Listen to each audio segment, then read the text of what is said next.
नमस्कार मंडळी, काय म्हणताय? कशी आहे तब्येत? मजेत? चलो, चांगलं आहे.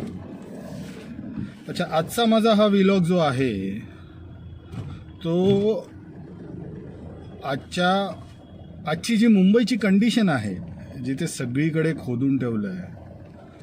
म्हणजे छोटे छोटे रस्ते असले तरी ते खोदून, म्हणजे त्या रस्त्यांवरनं निघायचं कसं माणसांनी? हा त्रास होतोय या गोष्टीवरती आहे.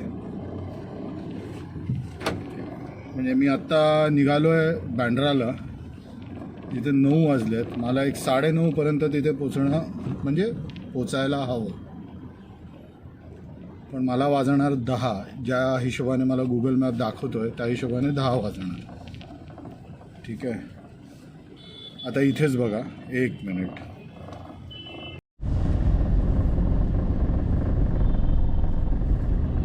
आता इथे हा रस्ता केवढा आहे आणि या रस्त्याला खोदून ठेवलं या लोकांनी. आणि हा मेन जंक्शन आहे, कळलं का? हा मेन जंक्शन आहे इकडचा, कांदिवलीचा, जिथे हिंदुस्तान नाका वगैरे, हिंदुस्तान नाका असून दे, चारकोप असून दे, किंवा मग तुमचं बोरिवलीला असून दे जायचं असेल, किंवा इनफॅक्ट अंधेरीला, बोरिवली ना, अंधेरीला जायचं असेल. म्हणजे हे या बाजूलाच नाही आहे, टुवर्ड्स अंधेरीच नाही आहे, हे टुवर्ड्स बोरिवली पण हीच सिच्युएशन आहे. आता हा मेन जंक्शन, परत हा एक मेन जंक्शन आहे. इथे पण खोदून ठेवलं आहे, काम चालू आहे. म्हणजे केलेले रस्ते परत खोदले गेले. काळजी एवढीच वाटते की आता इथे बघा, हा केलेला रस्ता आहे. हा मला वाटते हा गणपतीच्या आधी केलेला रस्ता आहे, मोठा रस्ता आहे, पण खोदल्यामुळे आता इथून फक्त सिंगल लेन जाते. आता ह्या वेळेला, अशा वेळेला जर मागून ॲम्ब्युलन्स येत असेल, आपण नेहमी प्रत्येक वेळेला आपण ॲम्ब्युलन्सला हे करतो, किंवा मग लोकांना हे करतो की जागा देत नाही. मान्य आहे, मला जागा मिळत नाही, ॲम्ब्युलन्सला क्रॉस करायला जागा मिळत नाही. अशा लोकेशनला आता पुढे तुम्ही बघताय, पुढे आता ह्या माझ्या ह्याच्यावरनं दिसतंय, गोप्रोवरनं दिसतंय, माहिती नाही तुम्हाला, पण पुढे रस्ता खाली आहे. हा सिग्नल आहे परत. आणि महत्त्वाची गोष्ट म्हणजे काही महिन्यांपूर्वी हा केलेला रस्ता आहे, व्यवस्थित केला होता, सिमेंटचा बनवला गेला होता, आणि परत या रस्त्याला खोदलं गेलं. त्यात इथे या अशा गाड्या उभ्या राहतात, म्हणजे ड्रॉपिंगला उभ्या राहतात, राईट. या रस्त्यावरनं कसं निघायचं ॲम्ब्युलन्सने किंवा फायर ब्रिगेडने, किंवा म्हणजे मला त्याच गोष्टी आता कळत नाही आहेत, राईट. इनफॅक्ट हा लालजीपाडाचा एरिया आहे, जिथे क्रॉसिंग, म्हणजे लोक राहतात. लेफ्ट हँड साईडला वस्ती आहे, राईट हँड साईडला वस्ती आहे, आणि त्या ह्याच्यात ते क्रॉस करत असतात. तुम्हाला आता त्या बाजूचं मी दाखवू शकत नाही आहे, त्या बाजूला पण ही सेम सिच्युएशन. या बाजूला जी सिच्युएशन आहे सिंगल लेन, त्यात परत लोकांचं क्रॉसिंग. 1 मिनिट. मोठे मोठे ब्रिज बनवत आहेत. आता गोखले ब्रिज बनवला, त्याची सिच्युएशन तुम्हाला वेगळी आली परत. बाबा ते जॉईंटच होत नाही आहे. मग इंजिनियर काय करत होते त्यावेळेला? Already Gokhale bridge Andheri east west join करतो, एवढं कंजेशन असतं तिकडे. आता ऑल दी वे तुम्हाला अंधेरी स्टेशनवरनं जाऊन, किंवा पुढून आपलं JVLRच्या तिथून येऊन तो कंजेशन वाढला. पण काम सुरू करायच्या आधी मग का अशा गोष्टी का होत आहेत की तुम्हाला कळत नाही आहेत त्या गोष्टी? आता मला एक गोष्ट सांगा, हे एवढं ट्रॅफिक आहे, मी पुढे जाऊन आहे ना, एका मलाड लिंक रोडच्या इथे माइंड स्पेस म्हणून आहे, आणि तिकडे असं आहे ना, तिकडे मॅक्झिमम कॉल सेंटर ऑफिसेस वगैरे सगळे तिकडे आहेत. आता मी कालच रात्री गेलो, रात्री साधारण 12-12:30च्या सुमारास. त्या लेनमधनं बाहेर पडताना मला पाऊण तास लागला. जरा गाडी इकडची तिकडे, आणि ती छोटा रोड आहे ऑलरेडी, त्यात तुम्ही अर्धा रोड पॅक करून टाकला. ओके, का खोदताय परत परत का खोदताय हा प्रश्न गव्हर्नमेंटला आहे. सामान्य माणूस ठीक आहे गाडी घेऊन फिरतो तो सामान्यच असतो. आता तुम्ही मेट्रो बनवली, मेट्रो मला एस व्ही रोडला जायचं आहे, एस व्ही रोडची वेगळी परिस्थिती आहे. मला एस व्ही रोडला जायचं आहे, एस व्ही रोड तुम्ही खोदून ठेवला आहे. एस व्ही रोडमध्ये पण प्रॉब्लेम आहेत. मेट्रो एस व्ही रोडला जात नाही, मेट्रो जाते लिंक रोडवरनं, राईट. मला एस व्ही रोडला जायचं म्हटल्यावर मला नाईलाज असतो, मला एकतर गाडी काढावी लागते. बसने जाऊ शकत नाही कारण बसमध्ये एवढी गर्दी असते. म्हटल्यावर माझा एकच ऑप्शन राहतो, रिक्षा किंवा गाडी किंवा मग उबर किंवा ओला. ओके, मग काय शेवटी तेच होतं आहे ना की मी गाडीच काढतो, मग कारनेच ट्रॅव्हल करतो. हो, मला माइंड स्पेस लोखंडवाला वगैरे जायचं असेल तर इट्स एक्झॅक्टली अपोजिट. आता तू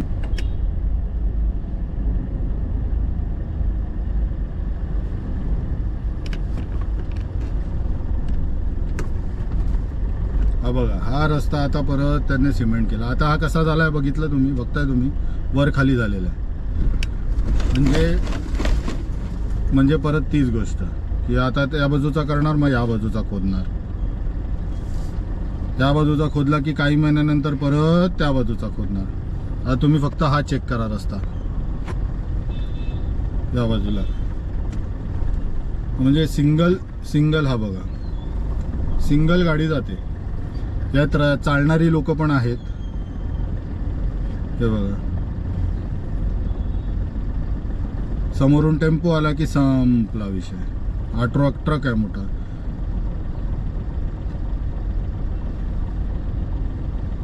आता लेफ्ट हँड साईडला कशी घ्यायची सांगा मला गाडी, कशी चालवायची गाडी या रोडला.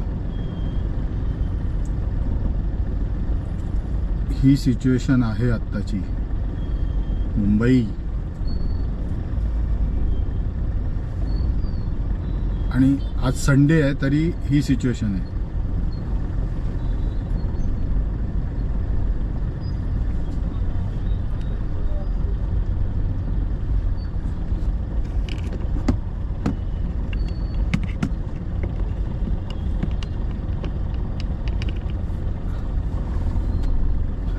संडे असून ही सिच्युएशन. आता हा बघा रस्ता कसा खोदून ठेवलाय.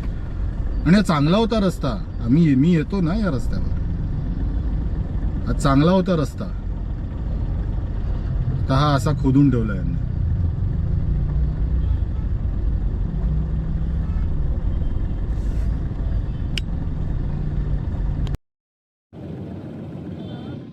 इथून गाडी काढायची म्हणजे प्रॉब्लेम असतो.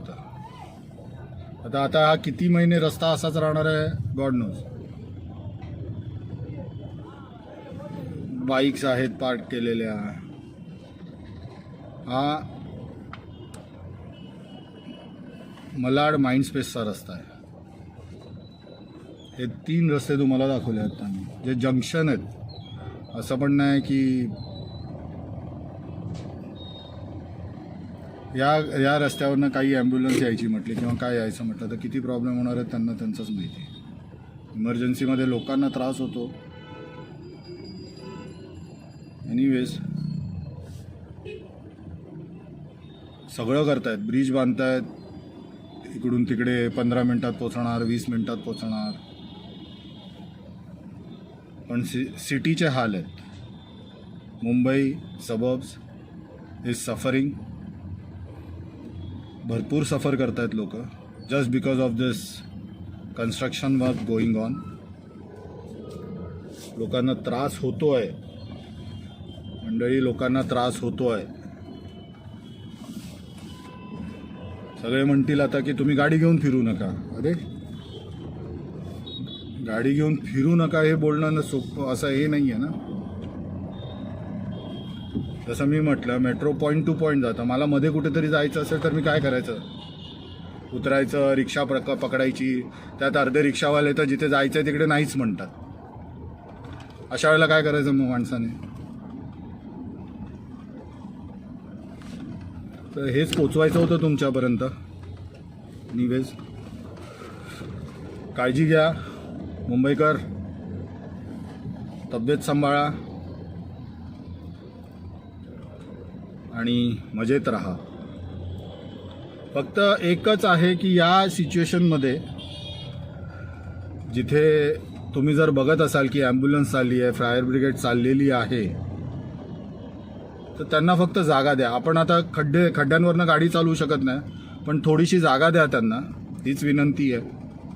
ॲटलिस्ट आतमध्ये कोण इमर्जन्सीमध्ये असेल तो पोचेल व्यवस्थित हॉस्पिटलमध्ये आणि आपण कोणाचे तरी प्राण वाचवू.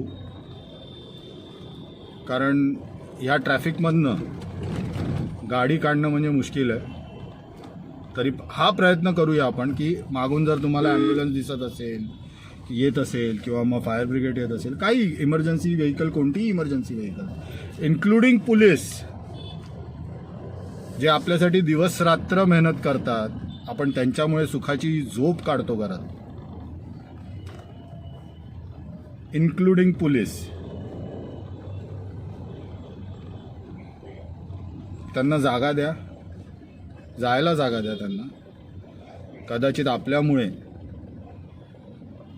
कुठेतरी काहीतरी जळत असेल तर ते थांबू शकेल, कोण इमर्जन्सीमध्ये असेल तर तो वाचेल, आणि कुठेतरी गुन्हा घडत असेल तर पोलिसांमुळे ती गोष्ट होणार नाही. एक कळकळीची विनंती आहे आपल्याला सगळ्यांना. धन्यवाद. जय हिंद, जय महाराष्ट्र.